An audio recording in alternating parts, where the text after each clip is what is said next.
In 2023, a bizarre rumor started making waves across TikTok, Twitter, and various shady forums. Supposedly, Ariana Grande was involved with human remains and accused of being a cannibal. Yes, you heard that right. The same Ariana who gave us sweet anthems like Into You and No Tears Left to Cry was somehow connected to something straight out of a horror movie. But where did this insanity come from? It all started with a dark humor meme, just a simple piece of text probably made as a joke on Twitter. The meme was a parody of typical tabloid headlines. It mockingly warned that Ariana was involved in unspeakable crimes. When it was with a parent, someone said, "If you could have dinner with anyone living or dead, who would it be?" And I was like, "Oh, you're so cute. Who, Mom and Dad, is it okay if I give the real answer?" And they were like, "Sure, I guess. What's the answer?" And I was like, I mean, Jeffrey Dahmer's pretty fascinating. I think I would have loved to have met him. But here's the kicker. It was never meant to be taken seriously. It was classic internet trolling. Just one of those absurd jokes that somehow catches fire because the internet loves drama. Unfortunately, not everyone recognized it for the satire it was. As the post got copy-pasted across different platforms, without context, conspiracy theorists and sensationalists picked it up. Suddenly, people who had no idea where the joke originated were seriously discussing the possibility that Ariana was some sort of secret criminal mastermind. Videos started popping up analyzing her lyrics, her photos, her music videos, people desperately trying to find evidence where none existed. Of course, there's zero truth to any of it. There has never been a police investigation, never any official accusation, not even a whisper of a real-world event that would justify this rumor. It's a 100% fabricated internet myth born from a tasteless joke. Ariana herself didn't even acknowledge it, probably because it was so ridiculous it didn't deserve the time of day.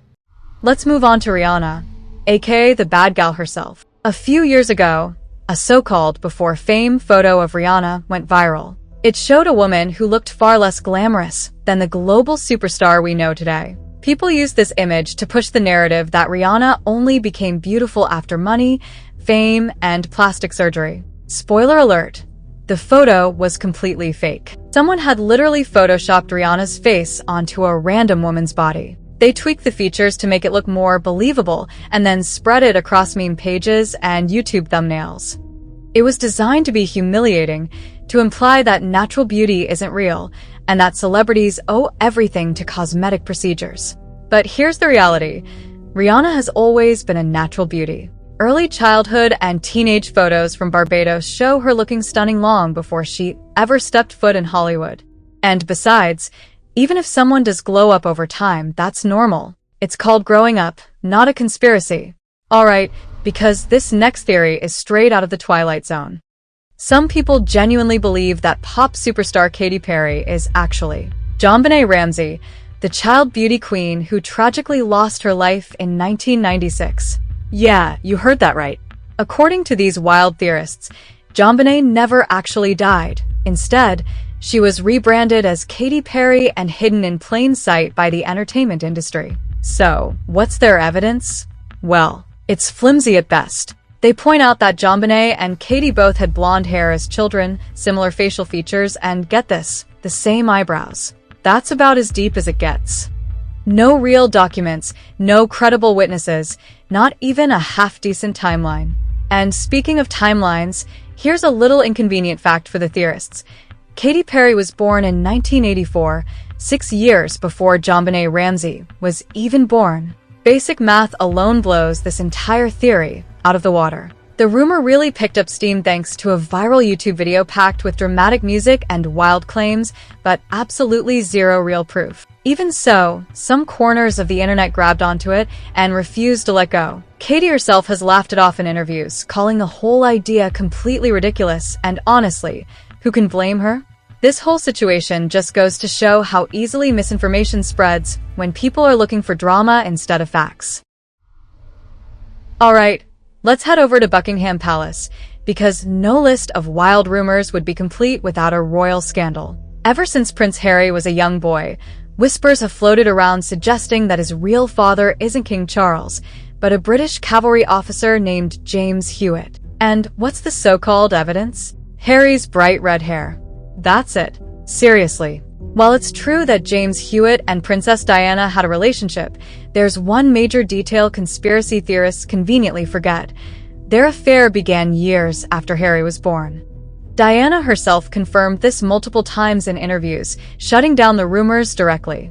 And if you're wondering about Harry's ginger hair, that's easily explained too. Red hair runs strong on Diana's side of the family. Her brother, Charles Spencer, has the exact same fiery shade. Genetics, not scandal, is the real answer here.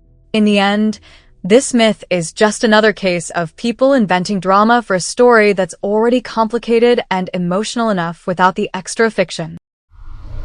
Now let's dive into one of the granddaddies of all celebrity conspiracy theories, the idea that Paul McCartney, yes, the living legend from the Beatles, actually died in a car crash in 1966 and was secretly replaced by a lookalike. Sounds crazy, right? But it gets even weirder. Fans believe the remaining Beatles sprinkled clues across their music and album covers to hint at the truth, almost like a secret confession hiding in plain sight. Take the iconic Abbey Road album cover. John Lennon leads the group dressed in white like a clergyman. Ringo Starr follows in black like an undertaker. George Harrison is in denim like a grave digger. And then there's Paul, barefoot and out of step with the others, a supposed symbol of death. Some fans even claim that if you look closely, Paul is holding a cigarette in his right hand, while Paul was famously left-handed, more proof that it wasn't really him. But it doesn't stop there. Play Revolution 9 backwards, and some say you'll hear chilling phrases like, "Turn me on, dead man." Analyze lyrics from A Day in the Life. He blew his mind out in a car, and suddenly, every Beatles song feels like a cryptic confession. But before you start buying into the mystery, here's the reality. Paul McCartney himself has addressed these rumors countless times, and always with a laugh. In 1993, he even dropped a live album cheekily titled Paul is Live, trolling the conspiracy theorists who spent decades trying to prove he was dead. And honestly, if he was a clone, he's doing an incredible job because Sir Paul is still out here, decades later, selling out arenas, making new music, and charming the world at 82 years old. This whole legend is a perfect example of how our brains love piecing together patterns, even when there's no real mystery.